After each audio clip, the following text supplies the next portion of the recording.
Esta historia comienza cuando ya la gran Tenochtitlan, ciudad capital de los aztecas, había sido sitiada y vencida, en el comienzo del dominio español, a mediados del siglo XVI.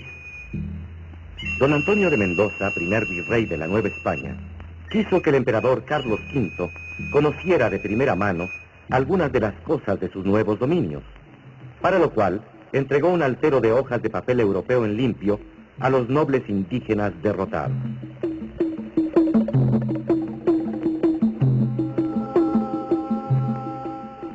Pasado algún tiempo, el virrey recibió las hojas así.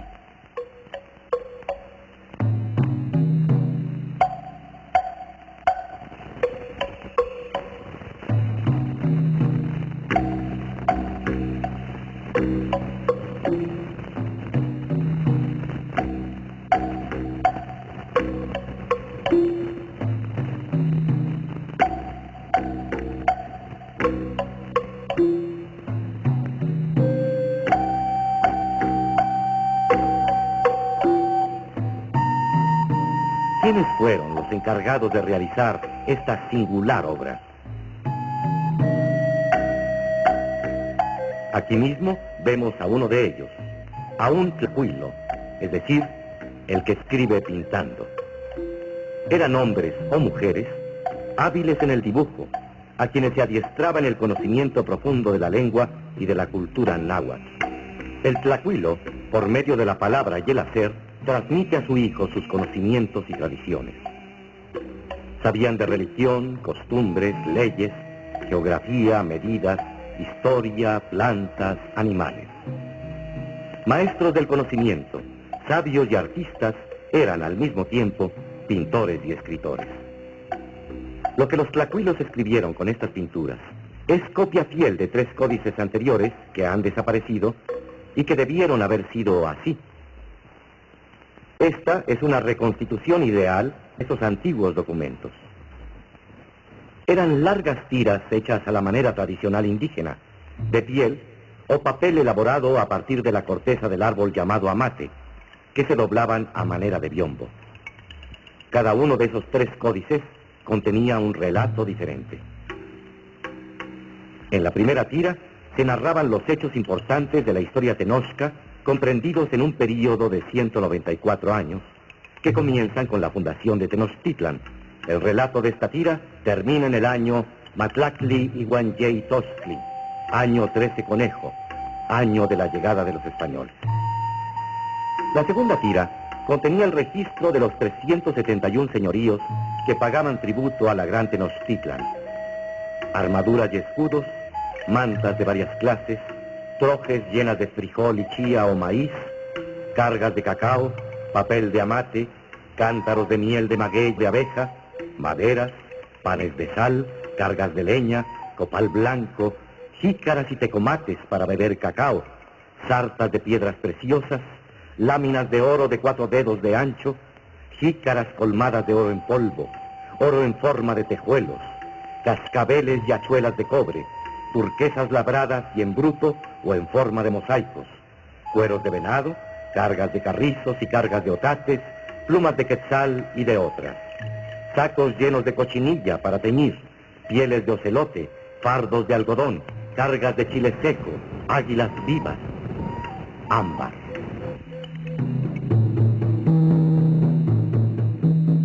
En la tercera tira se relataba la formación de un tenochca, desde su nacimiento y primer baño.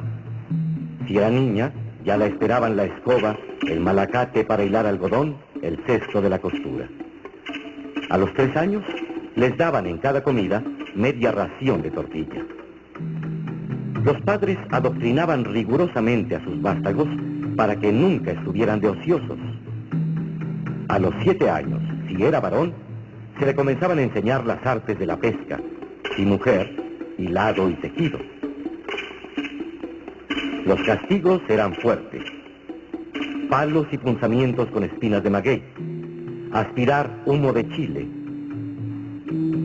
dormir desnudo sobre tierra mojada. Si eran mujercitas, de noche andar barriendo. A los 15 años, las jóvenes se casan. A la misma edad, los varones van al Cuicacali o al Calmecac, casas de enseñanza. Los jóvenes entran de novicios a los templos y atienden las necesidades del culto. Traen agua y juncia para adornar el piso, traen leña para que nunca falte el fuego. Aprenden la vida religiosa, hacen dura penitencia. Los que ya son sacerdotes, en la noche tocan el teponaztli y consultan la hora en las estrellas. A los mancebos que andan de vagamundos, castigaban trasquilando y quemando su cabello con fuego. Acompañan a los grandes guerreros como ayuda de armas. Así irán aprendiendo las artes bélicas. Hacen hazañas, como guerreros que escalan los grados del arrojo y la valentía. Ocupan cargos de embajadores o gobernantes en las provincias conquistadas. Si lo ameritan, son nombrados jueces que dictan leyes y castigos contra la viudez, que fallan a favor de la muerte a pedradas en los casos de adulterio. Árbitros en disputas, como se ven aquí, frente a estos pleitantes que acuden a las casas reales a solicitar justicia al centro y sol en la tierra del universo azteca, al venerado Motecuzoma Xocoyotzin.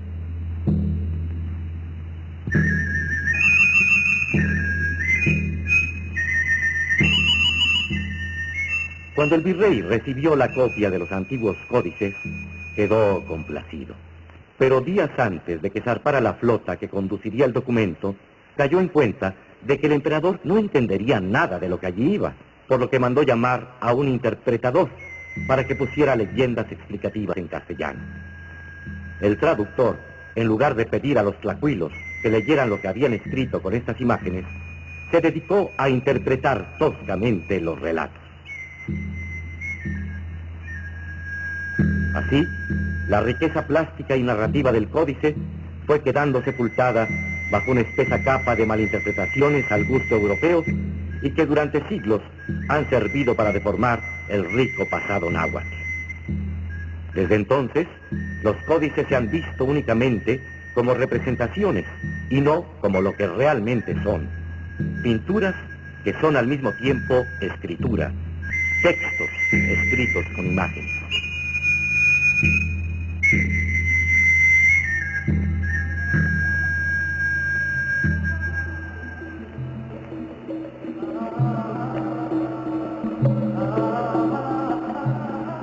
La flota partió puntualmente a España, pero el libro, ya encuadernado, con hojas agregadas y foliado a la europea, y al que ahora conocemos por quien lo encargó con el nombre de Códice Mendocino, nunca llegó a su destino.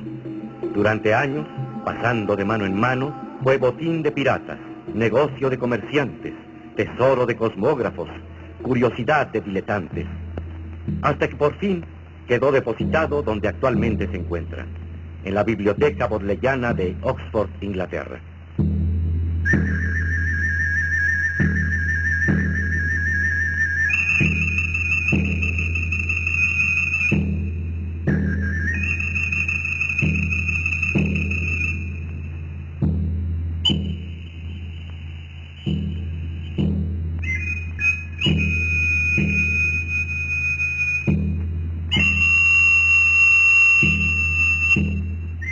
Aquí se abre una interrogante. ¿Cómo rescatar y restituir el sentido verdadero de estas figuras a las que hasta ahora se han visto como simples representaciones, olvidándose de que son una escritura? En otras palabras, ¿cómo aprenderemos a leer de nuevo la escritura náhuatl?